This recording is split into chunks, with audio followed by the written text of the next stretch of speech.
Wow! It's so beautiful Anvi ಅಂತ ಗೌತಮ್ ಅನ್ವಿತಾ ಕೈಲಿ ಹಿಡ್ಕೊಂಡಿದ್ದ necklace ನೋಡಿ ಹೇಳ್ದ. ಇಂಟೆನ್ಷನಲಿ ಭಯದಲ್ಲಿದ್ದ ಅನ್ವಿತಾ ಮತ್ತು ಗೀತಾ ಗಮನನ ಬೇರೆ ಕಡೆ ಸೆಳೆಯೋಕೆ ಗೌತಮ್ ಟ್ರೈ ಮಾಡ್ದ. ಯಾಕಂದ್ರೆ ಅವನು ಓರೆಗಣ್ಣಲ್ಲಿ ಶಾಪ್ ಓನರ್ ಮುಖನೇ ದಿಟ್ಟಿಸಿ ನೋಡ್ತಿದ್ದ. ಯುವರಾಜನ ಡೀಪ್ ಆದ ಕಣ್ಣು ತುಂಬಾ ಶಾರ್ಪ್. ಶಾಪ್ ಓನರ್ ಮನ್ಸಲ್ಲಿ ಏನು ಓಡ್ತಿರ್ಬೋದು ಅಂತ ಅವನು ಗೆಸ್ ಮಾಡಿದ್ದ. ಅನ್ವಿತಾಗೆ ಅವಮಾನ ಆಗೋದು ಅವನಿಗೆ ಇಷ್ಟ ಇರಲಿಲ್ಲ. ಗೌತಮ್ ಮಾತು ಕೇಳಿ ಅನ್ವಿತಾ ಬಾಡಿಗಾರ್ಡ್ಸ್ನ ಇಗ್ನೋರ್ ಮಾಡಿ ಒಂದು ನೆಕ್ಲೆಸ್ನ ಟ್ರೈ ಮಾಡಿದವಳು ಅದರ ಕಾಸ್ಟ್ನ ನೋಡಿ ವಾಪಸ್ ಇಟ್ಲು. ಆ ಶಾಪ್ನ ಓನರ್ ಸೇಠ್ಜಿ ನಗ್ತಾ, ನೋಡಿ ಮೇಡಮ್, ನಾನು ತುಂಬ ಕ್ಲಾಸಿಯಾಗಿರೋ ಡಿಸೈನ್ನ ತೋರಿಸ್ತಿದ್ದೀನಿ. ಇದರಲ್ಲಿ ಯಾವುದೂ ಇಷ್ಟ ಆಗಿಲ್ಲ ಮೇಡಮ್ ಜಿ. ನಿಮ್ಮ ಮುಖ ನೋಡಿದ್ರೆ ಹಾಗೆ ಅನಿಸ್ತಿದೆ ಅಂತ ಅನುಮಾನದಲ್ಲಿ ಕೇಳ್ದ. ಅನ್ವಿತಾ ಕ್ಯಾಶುಯಲಿ ನಗ್ತಾ, ಅಯ್ಯೋ ಹಾಗೇನಿಲ್ಲ, ಕೆಲವಿಷ್ಟ ಆದ್ವು, ಆದರೆ ಆದರೆ ಏನಾಯ್ತು, ಈ ಶಾಪ್ಗೆ ತುಂಬ ಜನ ಕಸ್ಟಮರ್ಸ್ ಬರ್ತಾರೆ ಮೇಡಮ್ ಜಿ. ಆದರೆ ನಾನೇ ಎದ್ದು ಬಂದು ಜ್ಯುವೆಲರಿ ಯಾವತ್ತೂ ತೋರಿಸಿಲ್ಲ. ಎಲ್ಲ ನಮ್ಮ ಸೇಲ್ಸ್‌ಮನ್‌ಗಳು, ನಮ್ಮ ಸ್ಟಾಫ್‌ಗಳೇ ತೋರಿಸ್ತಾರೆ. ಬಟ್ ಇವತ್ತು ಖುದ್ದಾಗಿ ಬಂದಿದ್ದೀನಿ. ನಿಮ್ಗೆ ಯಾವ್ದು ಇಷ್ಟನೋ ಖಂಡಿತ ತಗೊಳ್ಳಿ. ಡಿಸ್ಕೌಂಟ್ ಹಾಕ್ಕೊಡ್ತೀನಿ, ಡೋಂಟ್ ವರಿ.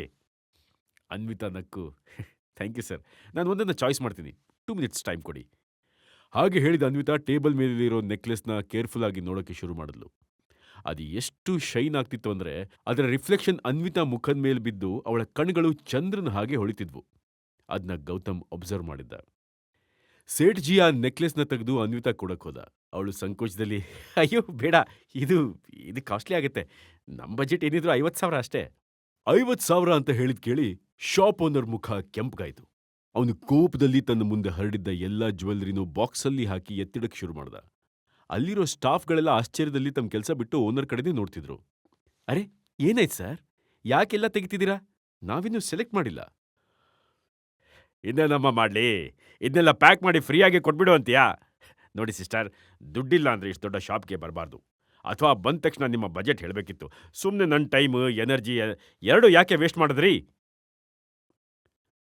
ಸರ್, ಅದು ಹಾಗಲ್ಲ, ಕೋಪ ಮಾಡ್ಕೋಬಿಡಿ. ನಮಗೆ ಸ್ವಲ್ಪ ಲೋ ಪ್ರೈಸಲ್ಲಿ ನೆಕ್ಲೆಸ್ ಬೇಕು. ಸೇಠ್ಜಿ ಕೋಪದಲ್ಲಿ ಗೊಣಗ್ತಿದ್ದ. ಹೇಳ್ದೆ ಕೇಳ್ದೆ ಬರೋದು, ನಮ್ದು ಮೂಡ್ ಹಾಳು ಮಾಡೋದು. ಈ ಮಿಡಲ್ ಕ್ಲಾಸ್ ಜನಗಳ ಮೆಂಟಾಲಿಟಿನೇ ಇಷ್ಟು. ಶ್ರೀಮಂತರ ಥರ ಶೋಕಿ ಬೇರೆ. ನಿಮ್ ಬಜೆಟ್ ಕಮ್ಮಿ ಅಂತ ಹೇಳಿ ಸಾಯಕ್ಕೇನಾಗಿತ್ತು? ಗೀತಾ ಅಸಮಾಧಾನದಲ್ಲಿ ಸೇಠ್ಜಿನ ಗದರ್ತಾ, ರೀ ಮಿಸ್ಟರ್, ಏನ್ ನೀವು ಆಗ್ಲಿಂದ ನಮಗ್ ಬಾಯಿಗೆ ಬಂದಂಗೆ ಅಂತಿದ್ದೀರಾ? ನಮ್ ಮಾತನ್ನ ಕೇಳಕ್ಕೂ ರೆಡಿ ಇಲ್ದೆ ಎಲ್ಲ ಜ್ಯುವೆಲ್ರಿ ತಂದು ಕಣ್ಮುಂದೆ ಇಟ್ಟೋ ನೀವು. ನಿಮ್ದೇ ತಪ್ಪು. ವಾವ್! ಎಂಥ ಮಾತು ಹೇಳಿದ್ಯಮ್ಮ. ನಿಮ್ಮತ್ರ ದುಡ್ಡಿಲ್ಲ, ಇದೆಲ್ಲ ಬರೀ ಬಿಲ್ಡಪ್ ಅಂತ ನನಗೆ ಆಗ್ಲೇ ಅನುಮಾನ ಬಂದಿತ್ತು. ಗೀತಾ ಇರಿಟೇಷನಲ್ಲಿ ಜಗಳಕ್ಕೆ ಶುರು ಹಚ್ಕೊಂಡ್ಳು. ಸಾಕು ಸುಮ್ನಿರಯ್ಯ, ಕಂಡಿದ್ದೀನಿ. ನಮ್ಮತ್ರ ದುಡ್ಡಿಲ್ಲ ಅಂತ ನಿಂಗ್ಯಾರು ಹೇಳಿದ್ದು? ಇಷ್ಟು ದೊಡ್ಡ ಶಾಪ್ ಹಾಕೊಂಡಿದ್ದೀರಾ, ಕಸ್ಟಮರ್ಸ್ ಹ್ಯಾಂಡಲ್ ಮಾಡಕ್ಕೆ ಗೊತ್ತಿಲ್ಲ ನಿಮ್ಗೆ? ಈ ನೆಕ್ಲೆಸ್‌ಗೆ 12 ಲಕ್ಷ ಆಗತ್ತೆ. ಕೊಡ್ತೀರಾ? ದುಡ್ಡು ಕೊಟ್ಟು ತಗೊಂಡೋಗಿ, ನೋಡೋಣ ನಿಮ್ ಧೈರ್ಯನ. ಶಾಪಲ್ಲಿ ಒಳ್ಳೆ ಡ್ರಾಮಾ ಶುರುವಾಗಿತ್ತು. ಬಂದಿರೋ ಕಸ್ಟಮರ್ಸ್ ಕಣ್ಗಳು ಗೌತಮ್ ಮತ್ತು ಅನ್ವಿತಾ ಮೇಲಿದ್ವು.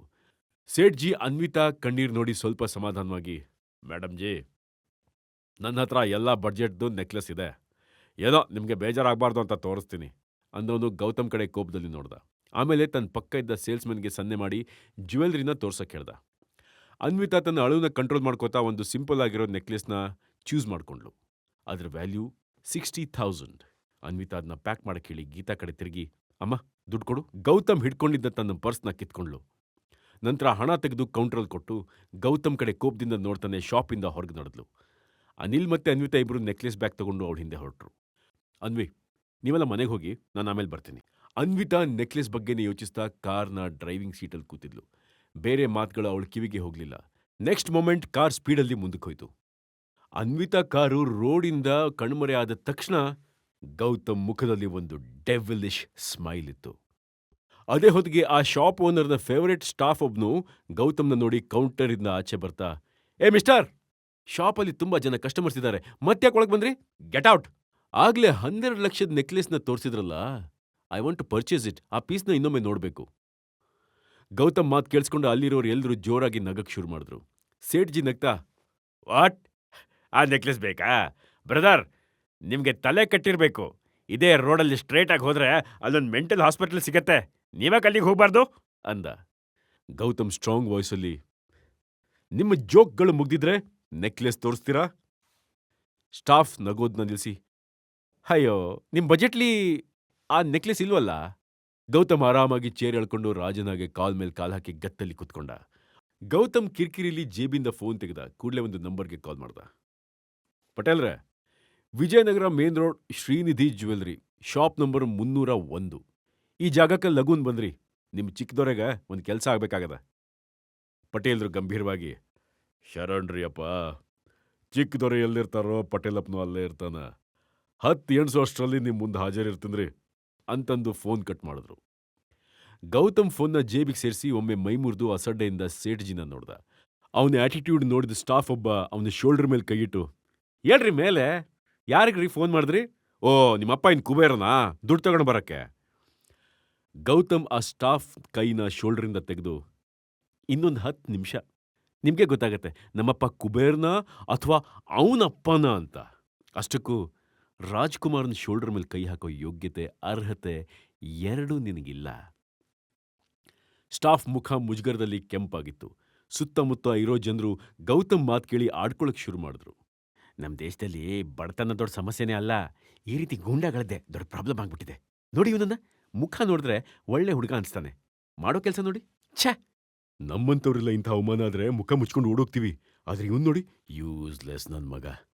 ಇವನು ದೊಡ್ಡ ಕಳ್ಳ ಕಣ್ರಿ, ಪೋಸ್ ಕೊಡೋದ್ ನೋಡಿ. ಇವನ್ ದಿಮಾಗ್ ನೋಡಿ, ಇಡೀ ಶಾಪ್ನೇ ಪರ್ಚೇಸ್ ಮಾಡ್ತೀನಿ ಅನ್ನೋ ತರ ಬಿಲ್ಡಪ್ ಬೇರೆ. ರಾಜ್ಕುಮಾರ್ ಅಂತೆ. ಶಾಪ್ನ ಪ್ರತಿ ಮೂಲೆ ಮೂಲೆಯಿಂದಲೂ ಗೌತಮ್ ಬಗ್ಗೆ ಗುಸು ಗುಸು ಮಾತುಗಳು ಕೇಳಿ ಬರ್ತಿದ್ವು. 10 ನಿಮಿಷದ ನಂತರ ಇನ್ಯಾವ ನಾಟಕ ನಡೆಯುತ್ತೋ ಅನ್ನೋ ಕುತೂಹಲದಲ್ಲಿ ಎಲ್ಲರೂ ಕಾಯ್ತಿದ್ರು. ಈವನ್ ಓನರ್ ಸೇಠ್ಜಿ ಕೂಡ ಗಡಿಯಾರನೇ ನೋಡ್ತಿದ್ದ. ಸ್ವಲ್ಪ ಹೊತ್ತಲ್ಲೇ 4-5 ಲಕ್ಸುರಿಯಸ್ ಕಾರ್ಗಳು ಶಾಪ್ ಎದುರು ಬಂದು ನಿಂತ್ಕೊಂಡ್ವು. ಕಾರಿಂದ ಕಟ್ಟುಮಸ್ತಾದ ಒಂದಿಷ್ಟು ಬಾಡಿಗಾರ್ಡ್ಸ್ ಕೆಳಗಿಳಿದ್ರು. ಅವ್ರ ಕೈಯಲ್ಲಿ ಗನ್ಸ್ ಇದ್ವು, ಕಿವಿಗೆ ಬ್ಲೂಟೂತ್ ಹಾಕ್ಕೊಂಡಿದ್ರು, ಕೈಯಲ್ಲಿ ವಾಕಿಟಾಕಿ ಹಿಡ್ಕೊಂಡು ಒಬ್ರಿಗೊಬ್ರು ಕಮಾಂಡ್ ಕೊಡ್ತಿದ್ರು. ಶಾಪ್ ಒಳಗಡೆ ಇದ್ದ ಜನರು ಅವ್ರನ್ನ ನೋಡಿ ಬೆಚ್ಚ ಬಿದ್ರು. ಒಂದ್ಸರ್ತಿ ಅವರೆಲ್ಲ ದರೋಡೆ ಮಾಡಕ್ ಬಂದಿದ್ದಾರೇನೋ ಅಂತಾನೂ ಅನ್ಸ್ಬಿಡ್ತು. ಸೇಠ್ಜಿ ಕೂಡ ಟೆನ್ಷನಲ್ಲಿ ಕೌಂಟ್ರಿಂದ ಹೊರಗೆ ಓಡ್ ಬಂದ. ಅದೇ ಹೊತ್ತಲ್ಲಿ ಮಧ್ಯದ ಕಾರಿಂದ ಪಟೇಲ್ರು ಗತ್ತಲ್ಲಿ ಕೆಳಗಿಳಿದು ಆ ಶಾಪನ್ನೇ ದಿಟ್ಟಿಸಿ ನೋಡ್ತಿದ್ರು. ನಂತರ ಪಟೇಲ್ರು ನಿಧಾನಕ್ಕೆ ಶಾಪ್ ಒಳಗೆ ಕಾಲಿಟ್ರು. ಮತ್ತೆ ಗುಸುಗುಸು ಮಾತುಗಳು ಕೇಳ್ಸಕ್ ಶುರುವಾಯಿತು. ಬಾಡಿಗಾರ್ಡ್ಸ್ ಆ ಶಾಪ್ನ 4 ದಿಕ್ಕಿಂದ ಸುತ್ತುವರೆದಿದ್ರು. ಪಟೇಲ್ರು ಗೌತಮ್ನ ನೋಡಿ, ಶರಣ್ರೇ, ನಮ್ಮ ಚಿಕ್ಕದೊರೆ ಈ ಸಣ್ಣ ಅಂಗಡಿನಾಗ ಏನ್ ಮಾಡಕ್ ಹತ್ಯಾರೋ ತಿಳಿವಲ್ದು. ಏನಾತ್ರಿ? ಪಟೇಲ್ರ, ಈ ಶಾಪ್ನಾಗ ನನ್ನ ಹೆಂಡತಿ ನೆಕ್ಲೆಸ್ ಇಷ್ಟಪಟ್ಟಾಳ, ಅದಕ್ಕೆ 12 ಲಕ್ಷ ಐತಿ. ನಾನು ತಗೋತೀನಿ ಅಂದ್ರ ಇವ ಒಲ್ಲೆ ಅಂತಾನ. ಯೋಗ್ಯತೆ ಬಗ್ಗೆ ಪ್ರಶ್ನೆ ಮಾಡ್ತಾರ. ಈ ರಾಜ್ಕುಮಾರ್ಗ 12 ಲಕ್ಷ ದೊಡ್ಡ ಲೆಕ್ಕನ ಹೇಳ್ರಿ. ನಂಗ ಆ ನೆಕ್ಲೆಸ್ ಬೇಕು, ಮುಂದಿಂದು ನೀವೇ ನೋಡ್ಕೋರಿ, ಇದು ನನ್ನ ಆರ್ಡರ್ ಅದ ಅಂತ ಹೇಳ್ದವನು ಸ್ಟಾಫ್ ಕಡೆ ಸುಡೋ ಥರ ನೋಡ್ದ. ಅಷ್ಟೊಂದು ಜನ ಗನ್ ಮ್ಯಾನ್ಗಳು ಸುತ್ತುವರೆದಿದ್ದು ನೋಡಿ ಸೇಠ್ಜಿ ಮತ್ತೆ ಎಲ್ಲ ಸ್ಟಾಫ್ ಬೆವರಕ್ಕೆ ಶುರುವಾಗಿದ್ರು. ಪ್ರತಿಯೊಬ್ಬರು ಜೀವ ಕೈಯಲ್ಲಿ ಹಿಡ್ಕೊಂಡಿದ್ರು. What next? ಗೌತಮ್ ತನ್ನ ರಿಯಲ್ ಐಡೆಂಟಿಟಿನ ಎಲ್ರ ಎದುರು ಬಿಟ್ಕೊಡ್ತಾನ? ಅನ್ವಿತಾಗೆ ಅವಳು ಇಷ್ಟಪಟ್ಟ ನೆಕ್ಲೆಸ್ ತಗೊಂಡು ಹೋಗ್ತಾನ? ಸೇಠ್ಜಿ ಕತೆ ಏನಾಗಬಹುದು? ಶಾಪಲ್ಲಿ ಇನ್ನೇನ್ ಡ್ರಾಮಾ ನಡೆಯುತ್ತೆ ಅನ್ನೋ ಪ್ರಶ್ನೆಗೆ ಉತ್ತರ ತಿಳ್ಕೊಳ್ಳೋಕೆ ರಾಯಲ್ ವಾರಸ್ದಾರ ಮುಂದಿನ ಎಪಿಸೋಡ್ನ ಮಿಸ್ ಮಾಡದೆ ಕೇಳಿ. ಈಗಲೇ ಡೌನ್ಲೋಡ್ ಮಾಡಿ ಕೇಳಿ ರಾಯಲ್ ವಾರಸ್ದಾರ, ಕೇವಲ ಪಾಕೆಟ್ ಎಫ್ಎಂ ನಲ್ಲಿ.